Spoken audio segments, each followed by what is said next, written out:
it with pressure, igniting the flame.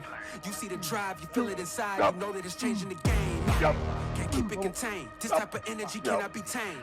It can't be caged. At the moment now, I'm currently starting prep Monday. It'll be 14 weeks out, I think, from the first show. Initially started prep probably what I would call prep 4 to 5 weeks ago, but the anabolics were low, so we're not really in prep per se. I got blood work to be done on Tuesday next week with ABP.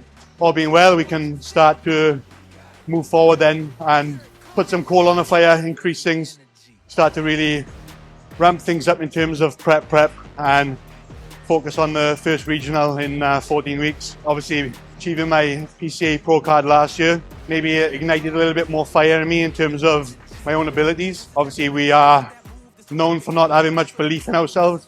Bodybuilders, we're always our own worst enemy at times, so I'm looking forward to pushing myself as far as I can for the next couple of years and starting with this year now and 14 weeks. Let's go. Come on. All day. Come on. Boom. Two. Back. Yep. One more.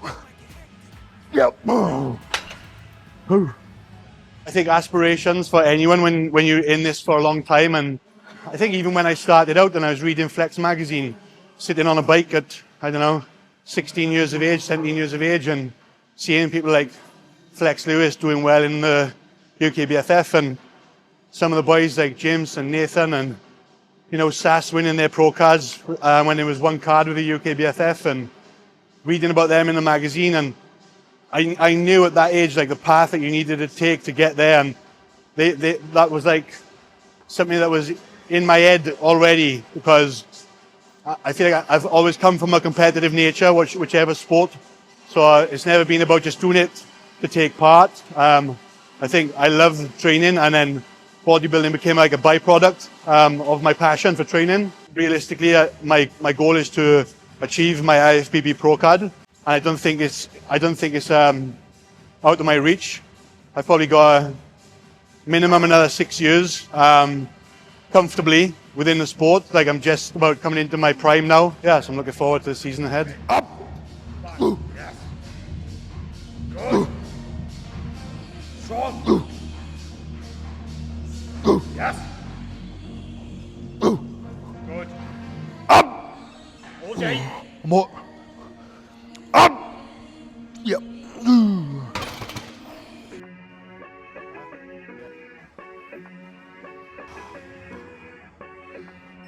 Up.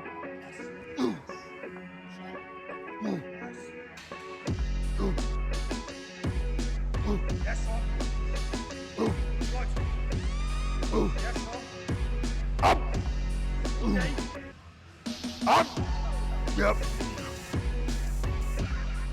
At the moment, the current split is push, pull, legs, rest, upper, lower. A lot of people do quite similar things these days. Push, pull, legs being quite a popular split, and upper, lower being quite a popular split. Everything works. My split in terms of what I train will be specific then to me. So when I came off stage last May, I sent Nath, my coach, over all the exercises that I wanted to implement in terms of what I felt worked best for me, and in terms would bring up the body parts that we were focusing on bringing up for this year. Today, the Friday, upper lower split, so you'll catch some of this, which will be, again, chest and back. We're back with more an upper back focus, so across the traps, the rear delts here and the rhomboids, so just to get that upper back thickness, which obviously being 6'2", then you can't be thick enough, really. You can't have too much density, so that's a really big focus for us at the moment. That's where you'll see a lot of it. Other than probably this seated row variation, everything else has been more pulling up here, so which is something that we're trying to bring up. And then hamstrings then on a Saturday, hamstrings and glutes for lower. I've done both splits for legs. I've done quads and hams on the same day, and I've done separate. I find separate works best for me. You are able to give that muscle group the attention it needs. Your legs are half your body, so why would you try and do it all on one day? And that's going to be a lot of demand on recovery. And if you think about it, you're still going to hit your hamstrings in your quad day, and you're still going to hit your quads in your hamstring day. So either way, you're going to touch on them on both days. So it's good to have a primary focus on just the one muscle group to probably maximize development in that area. So yeah, that's pretty much my split in a nutshell.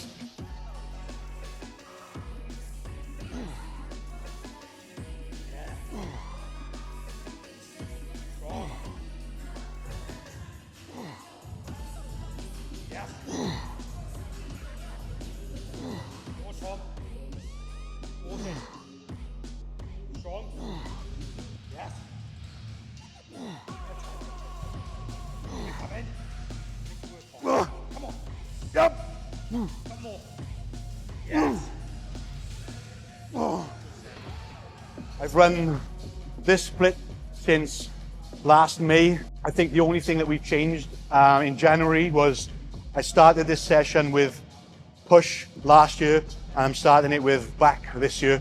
Other than that, the exercises, everything else has pretty much been the same.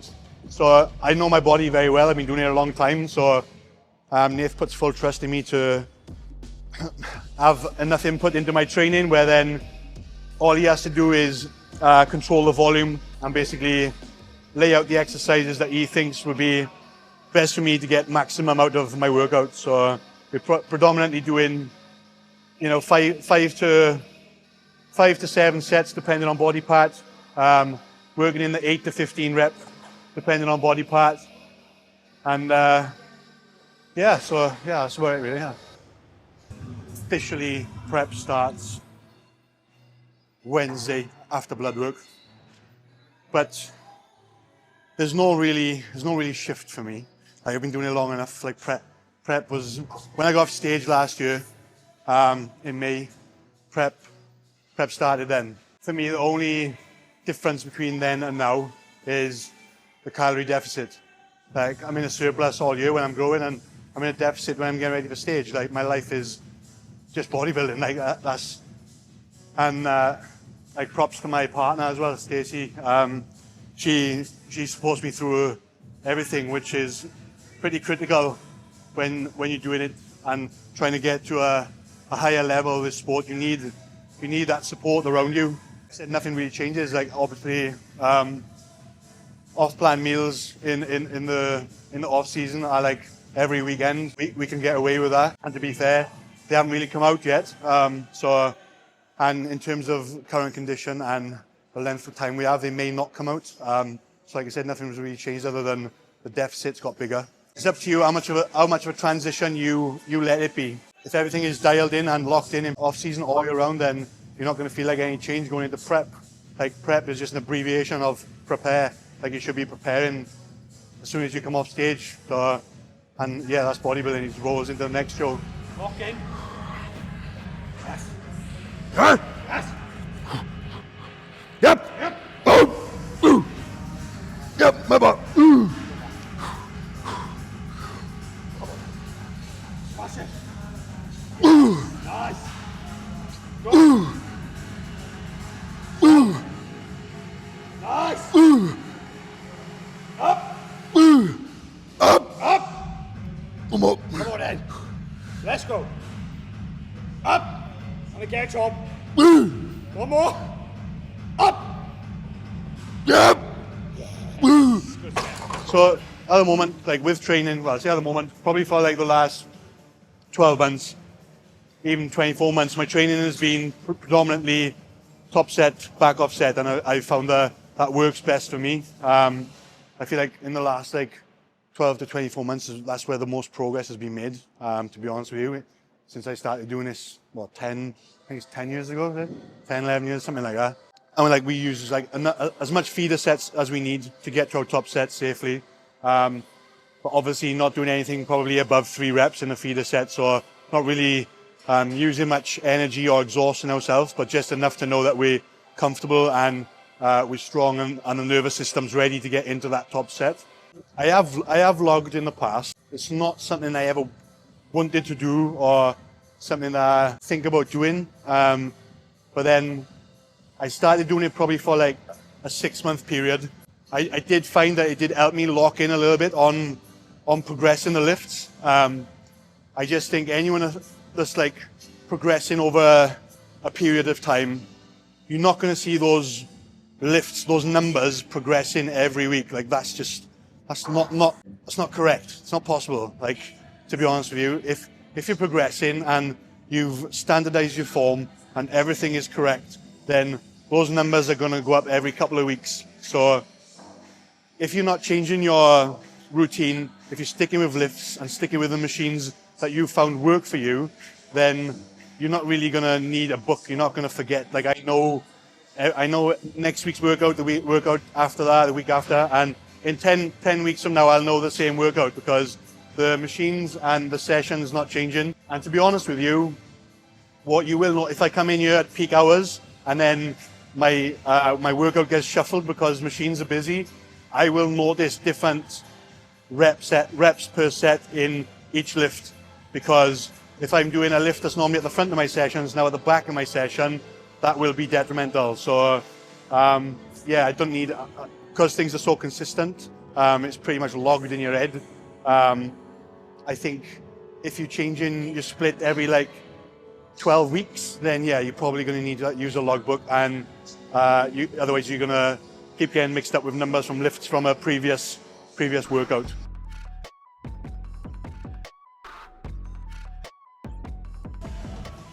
Ooh.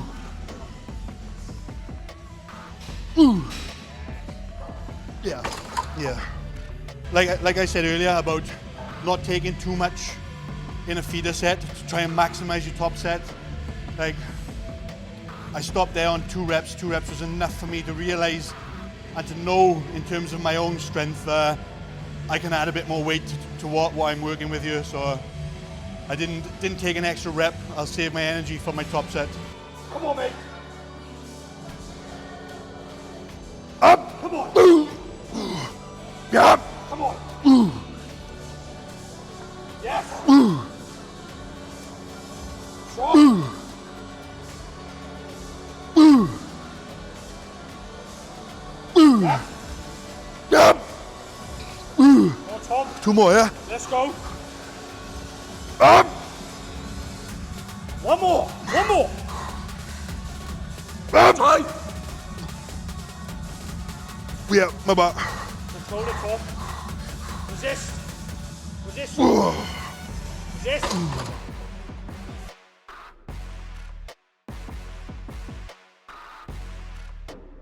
Yeah, good, come on. Yeah, finish. Good. Nice, well done.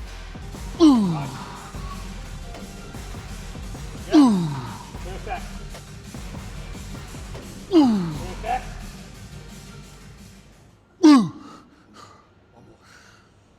Up. He's on. Yep. Ooh. Yeah, bye.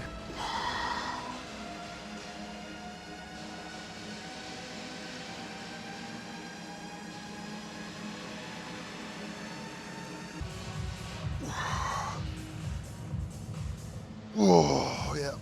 Obviously, his easy answer is I love it all. That's why I do it. I can understand why people would do it if they don't like it, or any part of it. Yeah, there's more difficult parts of it. For me personally, it's peak off season, especially if it's been a long one, and you're talking like 52 weeks. You come into the end, you're at peak body weight. Little niggles are starting to set in. Training starts to become not as, I hate to use the word, but not as optimal as it could be, or as it was 10 pounds ago, because the body is starting to fight back a little bit. I think that's probably my least favorite part. But yeah, and well, prep, I probably thrive most in prep. Not that you have to suffer, but I feel like that's the part where I come into my element, and I've been one of those people 10 years ago, before knowledge was where it is now with myself and with other coaches And, you know, I'd be on the treadmill or the stairs for 2 hours a day and having like 0 carb days and going 2 weeks eating cod and fucking broccoli, you know what I mean? And just having fats and protein for breakfast, you know, omelette or whatever.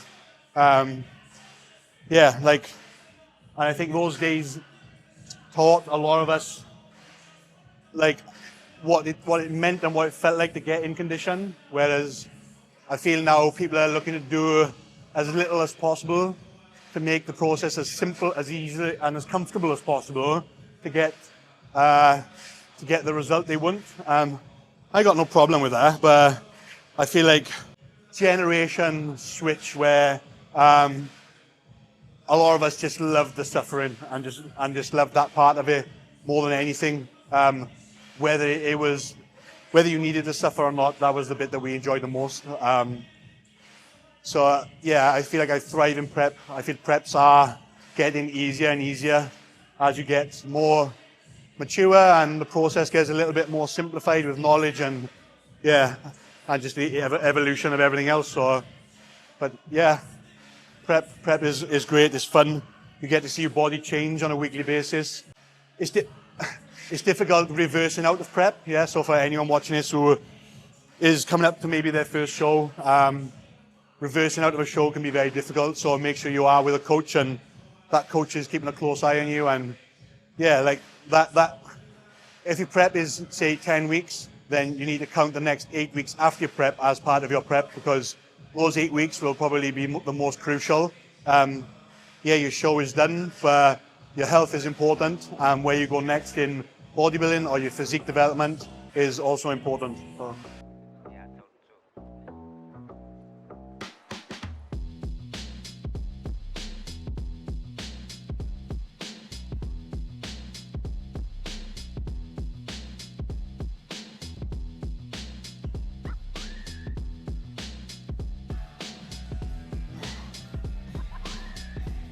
That's a wrap on the session. Push-pull. Thank you if you've made it this far.